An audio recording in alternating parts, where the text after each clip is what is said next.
Episode 15, late one this week. 15 we're at. Yeah, we're getting there.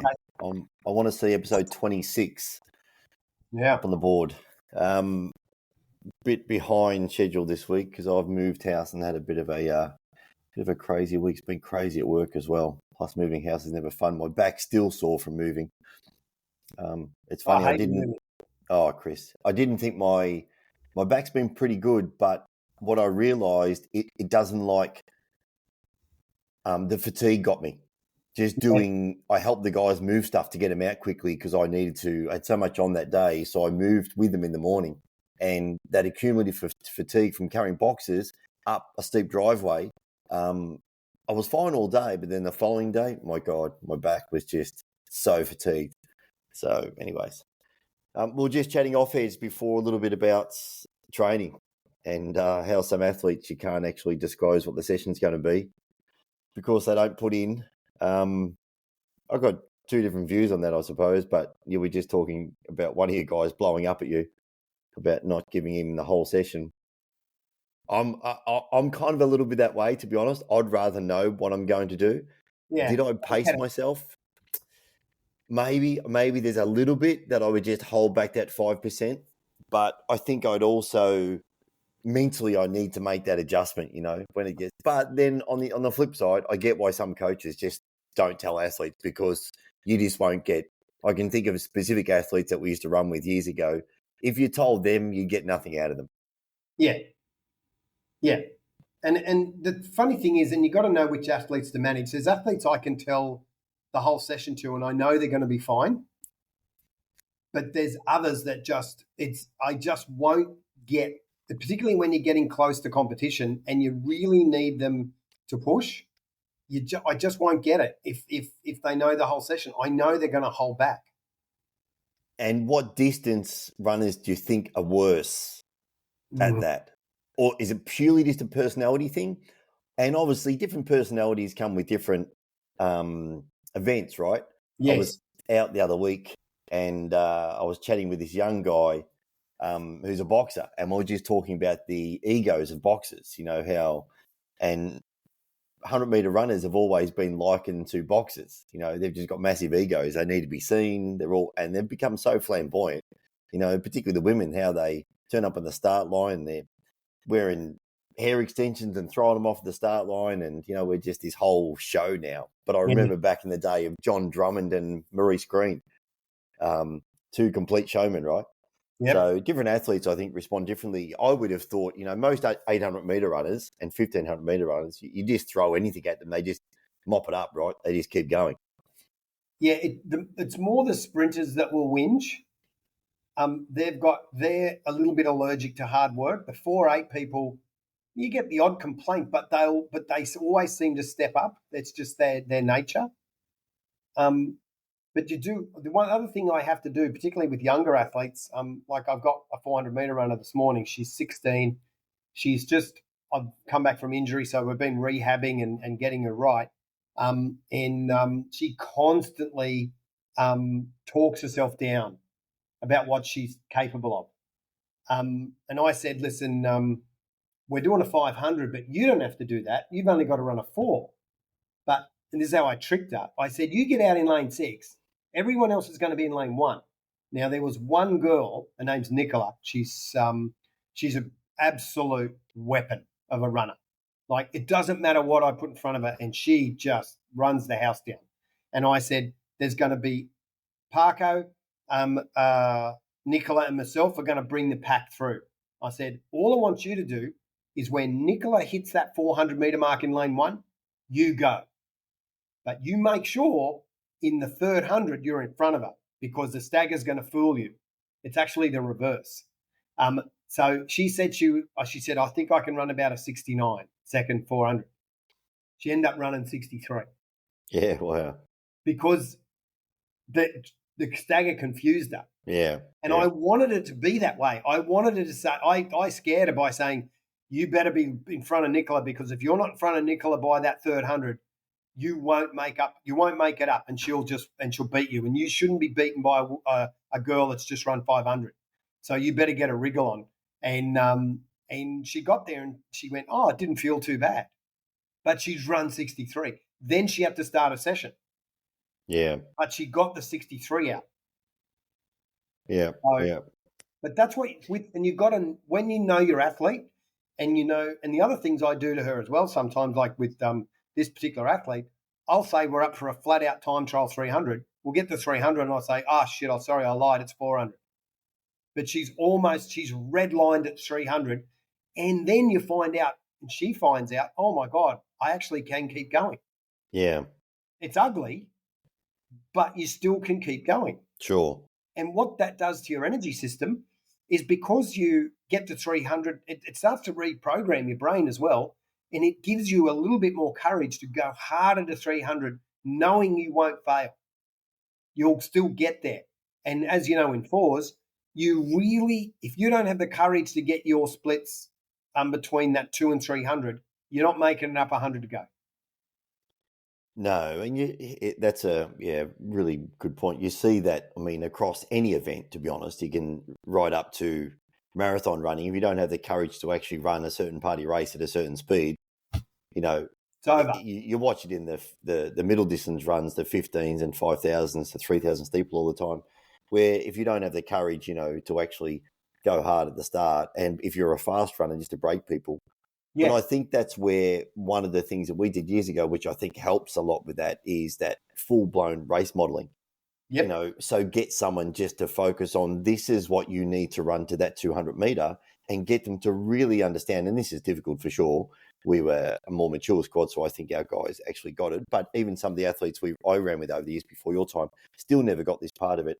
But if someone knows what, 22 seconds or 25 seconds to the first 200 feels like, and all they worry about is running that time, then I think it's a much better way to produce, a good 400 and get an athlete more comfortable. But you're right, having that courage, and we've all done it. We've all got to the start line and, got it wrong, because it's Always.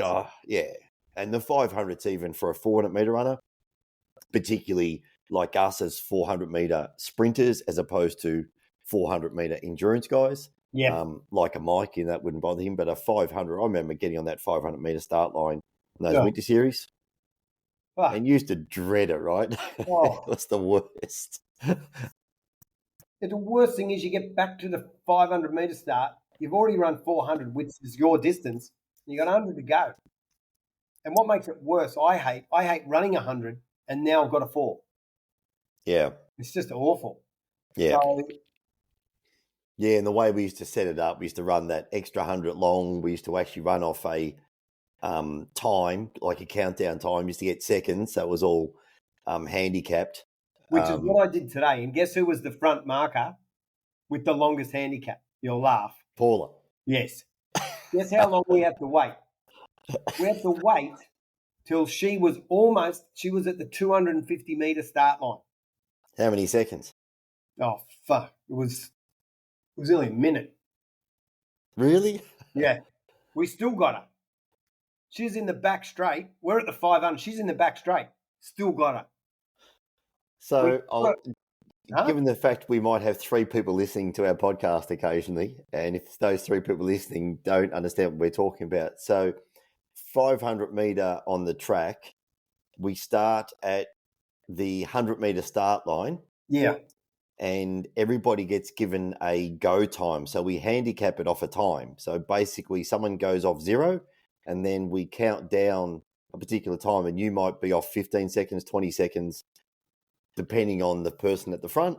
So you're just standing there, and in some situations you are standing there for 15 or 20 seconds, and you are watching a person 3/4 of the way around the track. And you've got to actually run, 3/4 of a lap and try and get them. So, and that's it. It's a really interesting. I used to love those runs, to be honest, because we used to run just in 2 lanes. By the time you get round, in the home straight, you're out in lane 6. If the back marker, you've had to run so wide, and there's a bit of hustle and bustle going on, but it's a really good run. But it used to be very daunting when we had the good runners there. Remember when the open guys used to jump in as well? James Goo used to jump on occasionally. I forget the other young guy's name, and they were like 104 and 103 500 meter runners, and then we'd have some slower people at the front. We'd sort of be that middle bunch, and we knew we had to get these slower people at the front to get around. Otherwise, you're running so wide, it's ridiculous. But you also know you've got Gurr and a few others coming behind you to push you along. So it's a very good race. But Well, I was back marker today. were you of how many seconds? By the time I was off 0. Okay, so you give. I thought you normally did. We used to count down the other way. They did in Sydney. I don't. I go like, right, if the first marker, right, everyone's got a time. So for Paula, if it was, I think it was like 64 or 65 seconds. So I just go 66, 65, she goes. Okay. And the countdown starts and everyone goes off that mark, and 0 was me. Yeah. So I had a good bunch of 800-meter runners. This is the other thing in front of me. And I just tracked them all with 100 to go. I didn't want to make any moves. And then I pushed past a couple of them in the straight. Yeah. Because I've just got superior flat speed. Sure. But it's over distance for me. It's a hard race. And backing up, running at 250 after I felt I was in a lot of pain. 3 minutes and 250 and 35 seconds. I don't care who you are. And one of the guys, my actually 400-meter training partner who's come back, he got 150 in, pulled the pin. Yeah. He just said, nah, I'm gone. And this is a guy that could run 52 seconds for 400. It tipped him over. Yeah, it's understandable. I remember the days at our winter series, we used to run our own club competition during the winter. And, we'd have a 500. I think we had 1,000 on the program, 1,000 meters on the program as well. I ran it once. 1,000. I never did that. I ran it coming back from injury. But typically the sprinters, we'd have a 500, a 300. You could run a 60 and a 100, but it was hard to do that if you were running the longer ones. But technically you'd run the 5, the 3, and a 150. Yes. But with all relatively short rests, and they were kind of under race conditions. So it was a very, very tough morning at Narrabeen to run. If you put in for those 3 runs, I mean, I'd often get to the 145 and I just had absolutely nothing. I'd be running training runs. I did the 5 and the 300 handicap, and I was done. I couldn't drag a 145 out. Yeah, I mean, what would we run for 145s? Like, sub 17s, I think I could run. Oh, yeah. During training, and probably run multiple at 18, 17.5 to 18. I think my 145s at the winter series were probably around 19.5 seconds. You were just running in quicksand. I couldn't even get one out. I'd always remember going after a 5, and I was always off 248. Was my mark, and I was always one of the towards the back marker. Yeah. And off 248, I was still running like 30.250. Like that, I was for 248, I'd run 30 point. Yeah. So I was quick. But after the 500, which had been the 70s, and that, there's no way I'm backing up for a 145. My legs are jelly. So, yeah, no, it was a tough day for sure. It was a good day. It was a good training event, though. That I felt was quite good preparation for how daunting a 4 or 8 can be. Yes. Which is what I did today. Yeah, I did find it, even for me, and I was never a great racer, but I did find it, quite daunting. But they were good runs. I think, Mike had the fastest 500 out of us. He did. He was 60 high. Yes. I always remember those times he ran was 60 high, because I remember he was always like about 3 to 4 seconds quicker than me. Yeah, I think he's run I'd have to ask him, actually. I'm trying to get him on to have a chat with him. I think he's run about a 68 or 69. Yes, he has. I've run 110, 110.1 or something, because I was quicker than Anthony. He could never get my time round there, but he was, obviously much bigger to get round. But yeah, it was a good morning. It was, but it also is going back to what you said before. Everyone knew what our program was, and you still got people that would hold back clearly because they knew they're going to back up and try and run a 300 straight after their 5. So there'd be people holding back on their 500, or there was people that you get on that last bend, because they get pushed so wide, they would throw the towel in. They would just give up, because it's, it's like, oh, I'm miles off now, I'm just going to give up. Yeah. So. Yeah, but I find that it's not. There's two things going on there. Not telling certain athletes what they need to do gets more out of them. I know they get unhappy about it, but that's the way it is. But I also find, that it's great preparation for sure. 4.8 work. Because I look at the combined times of some of our 8 runners, and they're cranking in at like 140 high to one low 150s for a 750 meter combined run. Yeah. So that's very good running. Yeah. So what do they run for an 8? What do they typically run for 800s? I've got runners that can run between probably about 208 and 225. Yeah. But some of these are kids. Yeah, sure. So, one of my runners, he'd be 205. He'd be my best runner. He's only 14. 14? I think he's 13. Yeah, wow. He ran a 205 though. Yeah, it's good running for a kid. Yeah, it's good. Yeah, this kid can run. Yeah. Yeah, but it's interesting what you said about some athletes. You need to manage whether you tell them the session or not. You do. Yeah, there was. And that's, it's a tough one. That's a tough one. I mean, as a runner, I like to know the session all the time. And it's funny, when I ran in Melbourne, my track coach down there, he would sometimes, if he could make training, would send us a session, but otherwise he would just turn up. But the guys would all be ringing that day trying to find out what we're doing that night. Yeah. It was like this, what are we doing? And he used to go nuts. He had a really, he had a corporate job, and he was an architect in a really big, busy practice. And he literally said to all the guys in the end, "You've got to stop calling me. You get me in the shit at work, just leave me alone. When I turn up, I'll tell you what you're doing."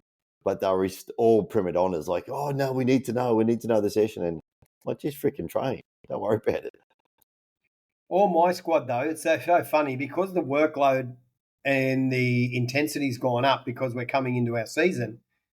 They all mill around at the start, and they're all like trying to second guess. They're all talking, and they're going, "Oh, I bet it's going to be this, or I bet it's going to be that, or I hope it's not this, or I hope it's not." And they're all carrying on.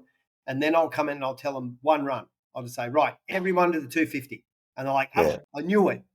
Yeah. And then they're just like, "Oh, but what's next? What's next?" And they're freaking out, and they don't know, and they're all talking amongst each other. They all freak out.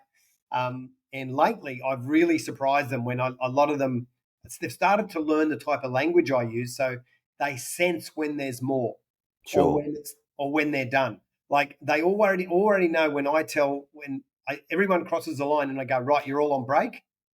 That means there's going to be more. Yeah, and they know it. So that's kind of what it is. So if I will tell them, "Nut, you're done," if they're done, but then I'll say, "Nut, you're done. Spikes off, call it a day." But lately, I've let them get to a point in their sessions where normally they actually would be done. Yeah. And then I don't even tell them they're on break. I just walk over and go, "Get back on the line." And they just look at me and I go, "Just get on the line." Yeah. And I go, What distance? I said, "Don't worry about it. Just get on the line." And I had a mother for another 16-year-old girl I got who's a really good 15 runner. She's a 16. She'll run a 4-minute 50, 1500. It's a quality runner. Mother came down from the stand. She went, "Chris, what's going on? Like, I've never seen her look like this. She's got this look on her face." And I said, "Yeah, she's about to be in a world of hurt." Yeah. And she was like, "Oh, Chris, are you sure? You sure? You think this is what she's only 16?" And so I said, "This is what you asked for. You came to me and said you want her to go to the United States to a university on a US program. Yeah. This is what you want to get that? This is nothing compared to what she's going to happen to when she gets over there." Yeah. So she needs to do this. She needs to be uncomfortable a lot. Yeah. So, yep, she's doing it. So, and it was a straight up 400, and she'd already done a stack of work. And I walked home and said, "Whatever you got left in the tank, you get rid of it now." And she's an 8 runner? More 15. She can bang out a good 8, but she's the longer it gets, the better she gets. Yeah, sure. And she's a great cross-country runner. You have to, if you're trying to go to the US on a scholarship, you very quickly become an also-ran over there. Big time. The number of And I tried athletes to they've got. explain it to her. So I just said, listen, the United States is like it's the equivalent of like comparing Fiji to Australia. Yeah, Maybe it's even worse. yeah. But the United States for track, just one state is better than our whole country. Didn't We got Fiji beat Australia the other week in the rugby? Huh?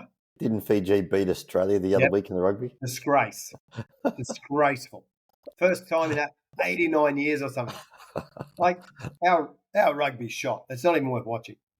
It's just, Surely there's got to be some questions asked about the coach when you've been beaten by Fiji, right? our rugby team are the biggest bunch of sooks that ever walked the face of the earth. They're soft. They used to be good. Yeah, They they used to used be to be. like tough. Now they're just sooks. New They Zealand all got want beat by to walk- France in the first round. Yeah. They all want to walk around with their, with their man buns and their fancy undies. They just don't do the work. Yeah, Don't do the work. And they get towelled up by a third world country in the middle of the Pacific that, they literally wear coconuts for shoes. That's just You've got to ask. I mean, as an athlete, particularly in those team sports, we've had this conversation before, they will get away with whatever they can get away with. An individual sport, you tend to want to do the work, but as a rugby player and a team player, you've always got those bunch of guys, they'll just do the bare minimum, right? Yep. So me, that comes down to the coaching staff. If you've been flogged by a country of, I don't know how many people in Fiji, there can't be many. Not a lot. No, it's time. If you've been flogged by a country like that, seriously, the coaching staff, I would just sack them all. Just clean them out and start again. Yeah. You'd have to. I mean, mean, and I just wonder, we've had this conversation many times about we just don't have, and we should have by now with 26 million people, and we've built, the AIS many years ago, but we still we don't have that level of coach in this country. And I think rugby's different. I mean, I've got no idea. What's a rugby coach paid, do you think? Wallabies? Yeah. Oh, no, big cash. $1 million or $2 million sort of a year? Yeah. It's big cash. Yep. Yeah. So at that level, you think you've got to take responsibility, right? You're the CEO of a company. And if the company share price is just tanked and you've just produced a product that's absolute garbage and the market's gone, that's shit, you've got to take some responsibility. Yeah, that's a sackable offence. Yeah, for sure. Going back to the US and athletes, I met this young guy, African-American guy over in Manly one day. I was just in a cafe. I had this feeling that you were actually with me. And he'd come out here to play rugby. He was playing at Manly. And he'd run 10.7 or something like that, 10.6. And he might have even been faster. And but he'd been recruited out here because of his speed. And I said, you'd have to be the fastest in the side, because he was like 90 kilos. And he said, I am. He said, but it's funny, I've come out here and everyone looks up to me because I'm so fast. And he turned around and said to me, back home where I grew up, and he was from New Orleans or something, he said there was guys in my local area that could run 10.3 and they were still nobodies. He said, we would release chickens in the street and chase chickens around. And he said there was guys that could run 10.3. And he said, I come out to this country and everyone thinks I'm fast because I can run 10.7. I'm like, exactly right. Yeah. He said there's so many people in the US that can run that sort of speed. It's ridiculous. They're so true. Everywhere. Yeah. Yeah. And that's what, people that are hoping for scholarships, athletic scholarships in the US, in this country, don't get. Yeah. Even someone like, say, Jessica Hull, who's a fabulous runner and who's broken the Australian 1,500 metre record multiple times now, but still can only manage a 7th place, when she's in that elite level. That's how good they are, but that's what's required. I mean, this is if you want to reach those heights, and she's been training over there in Oregon. She hasn't even been training in Australia with the Ducks, and she's got an enormous work ethic, fabulous runner, but still is not good enough, to medal on any international level. I think it's a great opportunity if you can go to the US just to get exposed to that next level of training, and we've both been to the tracks over there and the Yep. universities, and they're just amazing. The facilities are amazing. Incredible. Yeah. So you've got access to all the gyms and the track right there, and all the recovery facilities, and some of these universities are incredible. But you've got to be prepared to do the work. But even if you don't succeed, I think getting that exposure to that level, then coming back to Australia and just having that work ethic instilled in you, and being Yep. around like they always say, if you want to be better, you've just got to surround yourself with better people and get Yep. dragged along with them. Yep. There's no point, as I found out too, there's no point going to a squad where you're the fastest. No. You should leave that. Yeah, 100%. Yeah. Go to where people are better than you and chase them. Yeah. That's what happened to me at Narrabeen. When I got to Narrabeen and that squad down there, I could run a bit, but there was probably 5, 6, maybe 7 guys who were quicker than me. Yeah. And I just had to get to work and just work, and it took years Yeah. to get to a level where I could make finals and be as quick as some of those guys. And some of them I never got as quick as. Yeah. Like guys like, Chaz ran some very fast times. I mean, so did Dave Isaacson ran some very quick times. There's some pretty slick runners. Even Kev ran some pretty good times. He did. Yeah. So there was some quality athletes there, including yourself, of course. I never ran as quick as you, ever. I don't think, except my 200 might have been quicker. Yeah, it was. But your 200's 60, quicker. 104 were all quicker than mine. Yeah, I ran 11:55 for 100. I don't know what my best 60 time is. No, you ran 11:50 at Bankstown once. I watched it to come fourth. No, I think I ran 11:55 that day. You sure? Yeah. I thought it was 50. Maybe 50. I always had 11:55, but I think because Hans Van Bavel ran the same time as me. Yeah, right. And he was like 7 or 8 years older, maybe more. Yeah, he could run. Might have been more. Yeah. But look, you need to be around better athletes. It was one of my criticisms of Anthony all the time. I once said to Anthony, I said, mate, you got to go. And I was his coach. I said, I want you to go to another squad. And he just didn't want to go. He just loved training with us so much. Yeah. I said, but, I've got to put you back, 7 staggers on a 150. Yeah. It's just too far. He was he was, off that, up to that sort of 150 mark. But I said, it's just too far, and it's just too out of touch, with the rest of the athletes. Yeah. You're running your race wrong. He had so much power at the start. He would just run up to us and then kind of switch off. Yeah. And it's not a good way to teach his brain to run. But no. Yeah, it's interesting for sure. And just before we got on there, you were talking about this woman, and you don't coach the girl that just ran the 12:57, did you? Do you? No. I don't coach her. No. 12:49. 12:49. Where did she run that? For 100, obviously. And she's how old? She's 57. Ridiculous. And because of the way that selection works, because she won that open event, she's qualified for nationals, open women. Wow. So 2 things are going on there. One, it's either a terrible indictment on how shit our country is in women's sprinting. That's point 1. And 2, either she's just so amazing. I mean, she's running quicker times than Merlin Oddie at the same age. And Merlin Oddie went to 4 Olympics. Now, I had a big argument this morning about this because I said she has a medical exemption because of a medical condition. She's on performance-enhancing drugs. She is. We know it. Has she come out and stated that? She hasn't had to. It's declared with the athletics body, Australian Athletics. She has to produce that certificate. And that's 100% known that she's actually... Yeah, it's 100%. She's got some... okay. Medical Everyone knows.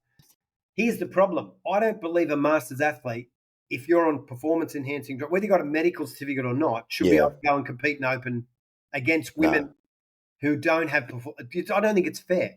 No, because if you're, and correct me if I'm wrong here, if you're an open athlete at national level in this country, you can't get a medical clearance to actually use a performance-enhancing drug. So not.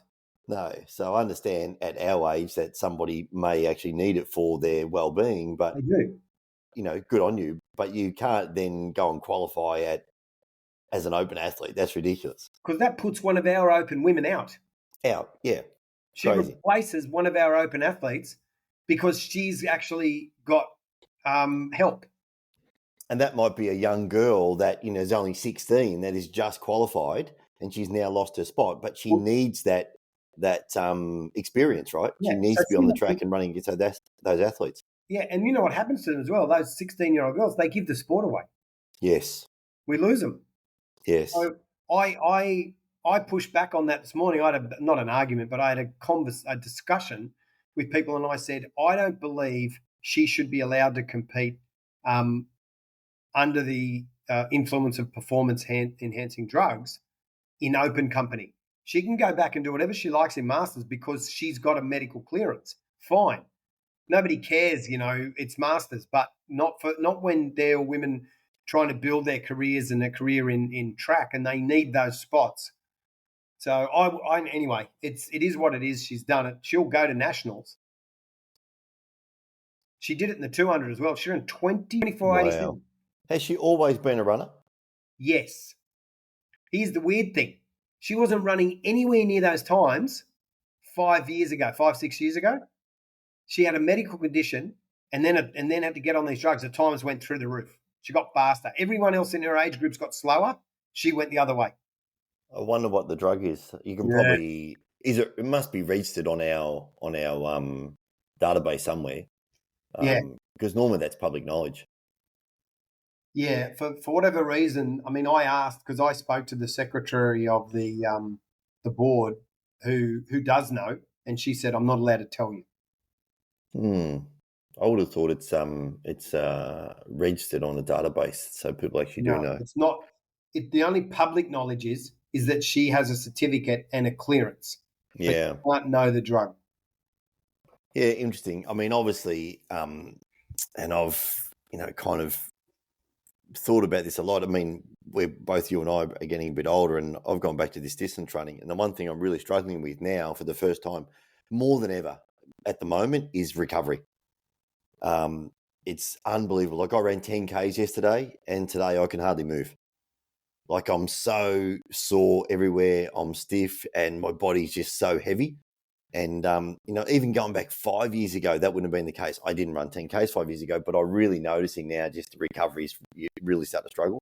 And I know that's the one thing that, you get the big benefit by any sort of performance-enhancing drugs is out of recovery. You obviously get the, some of the other benefits as well, but at our age, it's the recovery thing. And it's becoming really popular. Like in the US, they've now got full-blown men's TRT clinics that you can actually go to, and they're testing people. And some people really do need it. Their testosterone levels are so low that they're no energy, they're really moody all the time. They clearly have no sex drive, and all these other aspects of their life are falling apart around them. So it's a known thing, but yeah, that's pretty amazing. Crazy times for a 57-year-old woman. My God. Well, the only thing I've learned, for every hour of hard work I do on the track, I need an hour of recovery. So I'm 1 for 1 right now. Yeah, that's a really good thought. I'd never sort of put it that way and thought about it that way. It's interesting. I've just I was in the gym when you texted me before downstairs, though. I've got a gym in the building, and it's reasonable. It's got enough in there to do a workout. But the nice thing, what we do have is I've got a 20-meter pool, a spa, and a sauna. Yeah, that's nice. Yeah. That's like what I had in Southport. Yes. So I'm about to go and jump in the sauna. Yeah.